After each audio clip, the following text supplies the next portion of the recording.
Arte, com professora Maiara. Aula de hoje, arte rupestre. Olá pessoal, eu sou a Maiara, sou arte educadora e hoje nós vamos falar sobre arte rupestre. A arte rupestre são as primeiras produções artísticas realizadas pelo ser humano na pré-história. Ou seja, podemos considerar essa a primeira manifestação artística. Essa produção artística surgiu durante o período paleolítico, em torno de 30 mil anos atrás, e continuou a ser praticada durante o período subsequente, o Neolítico. A arte rupestre consiste principalmente nas pinturas feitas nas paredes de cavernas, mas também foram verificadas outras manifestações, como as esculturas e as cerâmicas. As imagens consistiram principalmente na representação de animais, de seres humanos, de objetos celestes e várias cenas de caça. Os materiais utilizados para a pintura eram pedaços de carvão,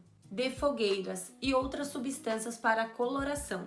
Ossos, chifres e dentes eram também utilizados na confecção de esculturas. Todos nós sentimos a necessidade de deixar a nossa marca no mundo. O desejo de deixar uma contribuição para o planeta não é novidade. Todos os povos em toda a história da humanidade deixaram produções que atualmente reconhecemos como expressões culturais. Até hoje, os seres humanos seguem deixando suas marcas e registrando fatos, emoções e ideias pelos mais diferentes tipos de arte. O registro através dos desenhos deve ser considerado pela oralidade da época. No Brasil, por exemplo, até 1500 d.C., quando os europeus chegaram, os habitantes nativos, os indígenas, não tinham desenvolvido a escrita como conhecemos hoje. Portanto, transmitiam seus conhecimentos por meio da oralidade ou da prática, de geração para geração.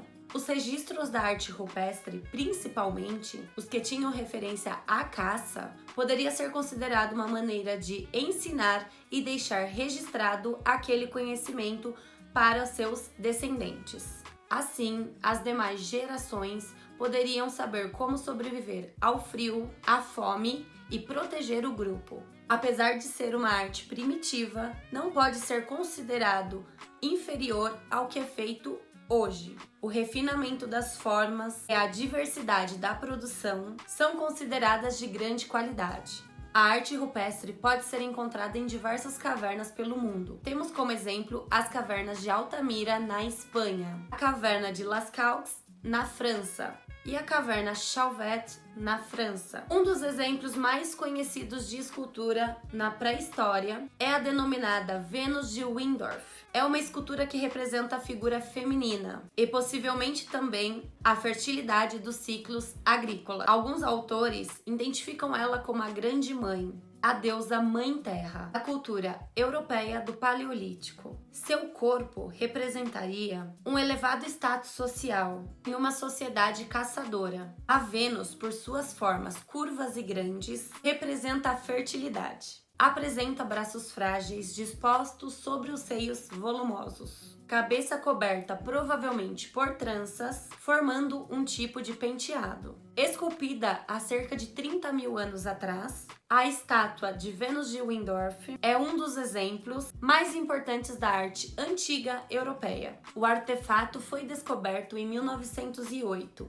e até hoje há estudos sobre ela. A Vênus foi encontrada por arqueólogos, que são profissionais que estudam culturas e civilizações antigas e desaparecidas, por meio de artefatos, fósseis, habitações, monumentos e outros testemunhos materiais que dela sobraram. A arte rupestre no Brasil pode ser encontrada no Parque Nacional Serra da Capivara. É um sítio arqueológico no Piauí, um dos maiores conjuntos de arte rupestre das Américas. Nied Guidon elaborou um projeto que tornou o Parque da Serra da Capivara Patrimônio Cultural da Unesco. Ele foi criado na década de 70 e continua administrado por Nied. Segundo estudos, essa ocupação tem aproximadamente entre 33 mil e 58 mil anos. Outros dois grandes sítios arqueológicos no Brasil fica no Rio Grande do Norte e na região de Lagoa Santa, em Minas Gerais. Inclusive, é de Lagoa Santa o crânio de Luzia, o esqueleto mais antigo encontrado nas Américas, datado de aproximadamente 13 mil anos.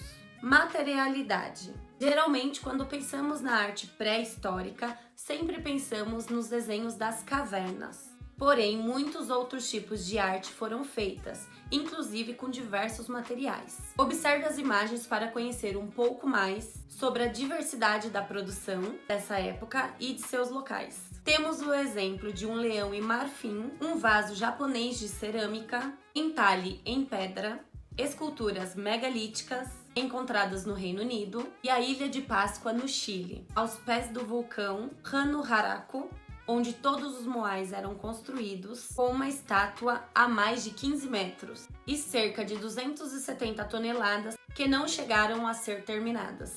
Podemos classificar a arte rupestre em 3 tipos. A arte móvel, que são os vasos de argila, estatuetas e artefatos de osso, marfim e pedra.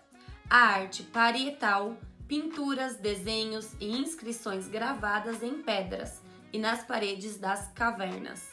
E a megalítica, esculturas gigantescas feitas com uma ou poucas pedras empilhadas. Nas obras que bravamente resistiram há dezenas de milhares de anos, foram usados materiais bastante resistentes, como pedras, ossos e marfins, e tintas feitas de minerais e fluidos animais, como sangue. No entanto, grande parte da produção pré-histórica foi feita de materiais muito frágeis, como cabelo, madeira, areia, fibras vegetais, argila crua, peles de animais e pinturas na própria pele. Mas como os seres humanos daquela época conseguiam as cores para fazer a arte rupestre? Da mesma forma que encontravam os materiais na natureza para se confeccionar as esculturas e suas armas de caça, também buscavam cores e tons para as pinturas. Veja alguns exemplos. Pretos e marrons bem escuros eram obtidos por meio do carvão mineral e óxido de manganês. Vermelhos e ocres, um tipo de bege ou marrom claro, eram obtidos por meio do óxido de manganês e do óxido de ferro. Os tons de violeta eram obtidos através do magnésio. Como naquela época não existia eletricidade, como eles faziam para fazer as pinturas no escuro? Usavam as mãos ou os pincéis rudimentares, feitos de pelos de animais e fibras vegetais. Quando a pintura era realizada na entrada das cavernas, aproveitava-se a luz solar para iluminar. No entanto, quando eram feitas em seu interior, era necessário acender fogueiras ou candeias de gordura animal. As candeias eram uma espécie de luminária antiga, feita geralmente de barro, na qual se colocava azeite ou querosene para alimentar um pavio que era queimado e cuja a chama era usada para iluminar os ambientes. Bom, pessoal, esse foi um resumo sobre a arte rupestre e a nossa aula de hoje. Vamos para a nossa atividade. Nós vamos criar a nossa tinta natural para fazer a pintura rupestre. Para criar a nossa tinta, nós vamos precisar de 100 ml de cola branca, 100 ml de água morna, 2 colheres de sopa de açafrão para a cor amarela, 2 colheres de café para a cor marrom, 2 colheres de sopa de páprica para a cor vermelho ou laranja, e 3 frascos com tampa para o armazenamento dessas tintas. Depois de realizar a sua tinta, você vai fazer um desenho inspirado nas artes rupestres. Pode utilizar várias mãos ou fazer alguma cena de caça lá nos tempos antigos. Tenta imaginar que você vivia na pré-história e como seria a representação desses momentos de caça. Você e imagina outras pessoas ao redor. Pode ser da sua família ou pode ser seus amigos da escola. Boa sorte! Obrigado por terem assistido. Deixe seu like e comentário e se inscreva no canal. Até mais!